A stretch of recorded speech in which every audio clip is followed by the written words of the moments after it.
Hi, it's Angela Critters. Today we're going to make a recipe that I've had since the late 70s. I got it from a friend of my mother's, and it's called chocolate eclair cake. It's no bake, and the reason that we're looking at the ingredients, this is one of those few recipes that you need to use the actual product itself, not the store brand. So don't use like your Aldi Cool Whip. Don't use a store brand Jello. Use real Jello, and I'm using French vanilla. I'm even using real Nabisco graham crackers. Over the years, I have found out that if I use store brand, this doesn't have the rich taste of an eclair, and this is going to taste like an eclair. So to get started, I've got my 9 by 13 pan already buttered, and I'm getting ready to put a layer of graham crackers down. So I've got my one layer on top of my buttered 9 by 13, and right now I'm pouring in 3 cups of milk. You see I use a whisk attachment. You can do this by hand, but I prefer to do it with the machine. So I'm going to quickly mix up my pudding and my milk. You know, it might help if I plugged in my, let me turn this off before I go making a big mess. So we're going to get this mixed well, and then I'm going to fold in half of my Cool Whip, which will be 8 ounces.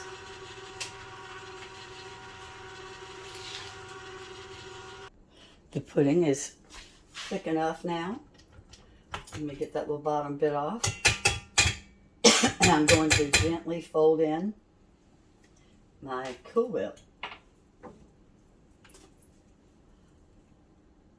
Like I said, I'm using half, and it is defrosted. You just always kind of eyeball it.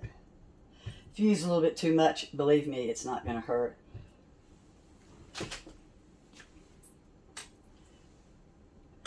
This will be one of your family's favorite desserts. It's my daughter's absolute favorite.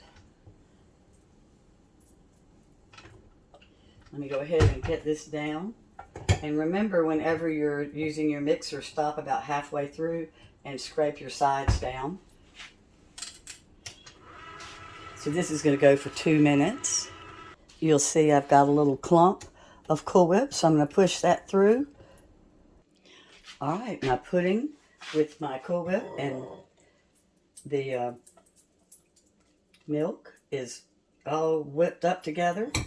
And what we're going to do, we're going to put half of this on first, and then we're going to come back and put the other half. So it's going to be 2 layers of the pudding, but 3 layers of the crackers, because we're going to finish up with crackers. And the graham crackers goo up overnight, and is as if by magic, this tastes like a chocolate eclair. Okay, so you'll see I got every bit of graham cracker covered in the pudding, and then we're going to put another layer across. So you're going to get 6 graham crackers across each one of your pudding layers.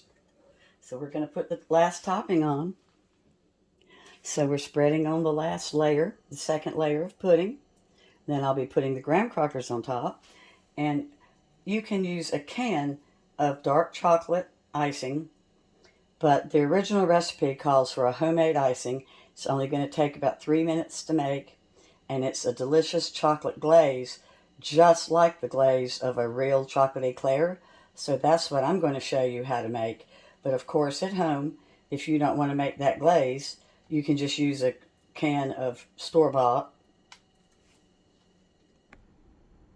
So for my chocolate glaze, I've got 1/4 cup of milk.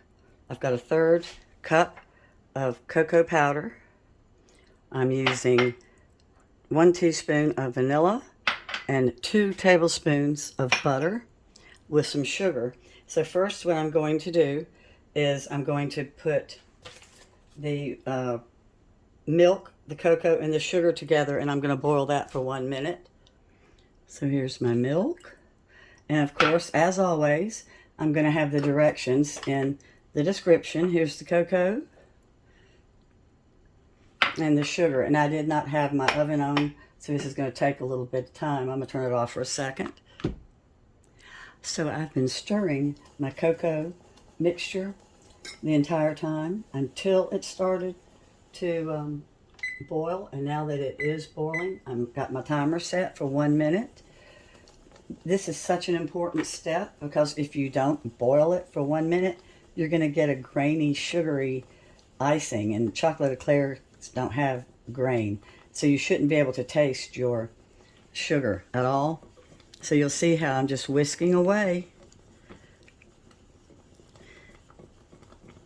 And like I said, if you don't feel like going this extra step, it's okay, but I just think this is worth about 3 or 4 minutes to put this together. So after I finish my 1 minute of boiling, I'm going to add my 2 tablespoons of butter, my teaspoon of Watkins vanilla, and then I'm going to let it cool just a tiny, tiny bit, just enough to pour over my eclair cake that is sitting and waiting. See how I'm getting all the way around. My minute's up. So I'm going to let this cool for a second. Popping in my butter. That's 2 tablespoons of unsalted. And there's my vanilla. And then that's just going to stir in. All right, my butter's melted. My vanilla's mixed in. And I'm going to work kind of quickly because I don't want this to start to thicken up before I get it poured over. See, oh, and if your graham crackers break, it doesn't matter. As long as they're in the proper position, you're not going to be able to tell that they were broken. So see how I'm just pouring this over? And you should let this sit. It's the original directions years ago said 3 hours. Nothing makes an eclair in 3 hours. We do ours overnight. And it just gets better, if you can believe it. It gets better every day. It gets more gooey. I just love it. But of course there won't be any left over very long. We took some to a friend's house years ago, and we all ate one piece. There were 4 of us. It was my husband's birthday. And the next day about noon, he told me to run back over and get the cake. He wanted to finish eating it. They had eaten the whole thing. It's that addictive. So I'm going to get my spoon and grab up some of this from the bottom and pour it over. I probably should have let it cool a little bit longer, but I'm kind of in a hurry. I've got some other things going on. Normally I don't have to grab my chocolate and pour it over. It's just going to make it that much better on the sides when you go to eat it. But you will love this. I promise you that if you make it, it'll be your family's new favorite. They'll be begging for it all the time. They really will. And it's my grandson's 4th birthday. He's coming tomorrow. And his daddy always liked it. So we'll see if he likes it too. I'm hoping he will. Well, thanks so much for watching. And like I said, I'm going to have all the ingredients listed and how to make it below. Bye-bye.